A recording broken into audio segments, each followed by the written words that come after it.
The Green Berets is a World War II genre movie. It was made in 1968, and it has several examples of trusted authority, deadly combat, and a clear purpose. The main authority in this film was Colonel Kirby. He was always with his soldiers during the movie, and he went with them on their mission to capture the Viet Cong commander. Combat in this movie was clear and deadly because it showed several areas where Viet Congs were being exploded or shot to death by American soldiers. The purpose of their mission was to capture the Viet Cong commander.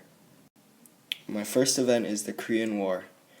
To me, both President Truman and General MacArthur represented Colonel Kirby.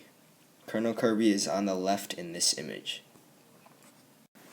President Truman was a trusted leader of the United States, and during the Korean War, he worked with containment in order to stop the communist takeover of South Korea. President Truman saved a third world war. This gained Americans' trust. Furthermore, General MacArthur was a soldier in the battlefield.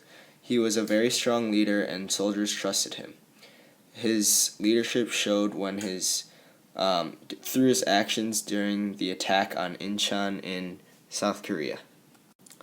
I believe that Truman and MacArthur both helped shape Colonel Kirby in the movie because Kirby was always fearless and he always led his troops through hard times.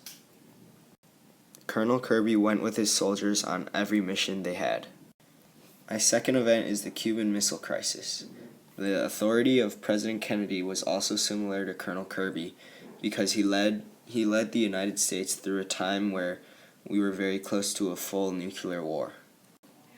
President Kennedy was able to agree with the Soviet Union that they would remove the missiles from Cuba and the U.S. would remove missiles from Turkey. Kennedy is a figure that helped shape Kirby because Kennedy pushed our country through a very hard time of the Cuban Missile Crisis.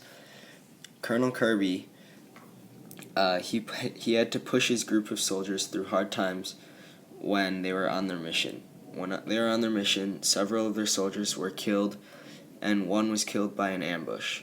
They had to push on with their mission because they were going to capture a Viet Cong commander in order to weaken the communist Vietnamese.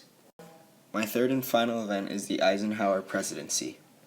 First off, Eisenhower was a commander in World War II, and he was a highly respected man. Next up, he became the United States president, and he also refrained from using nuclear weapons to end the Korean War. This earned him respect from all Americans. Lastly, President Eisenhower guided the nation through the Cold War in 1953 to 1961.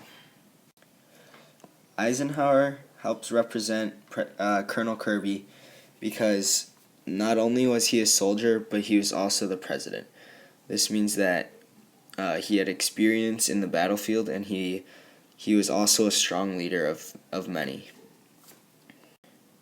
In the movie, Colonel Kirby influenced several different characters, including the little boy and also the news reporter. He was a leader of these two characters, and he also led his own soldiers through war. In conclusion, the four men on the left all contributed greatly to the creation of the character of Colonel Kirby, who is pictured on the right.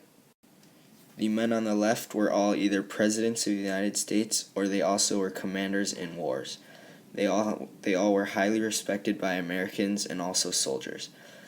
Colonel Kirby was highly respected by his soldiers and stood by them through hard times within the Vietnam War, which is pictured in the Green Berets film.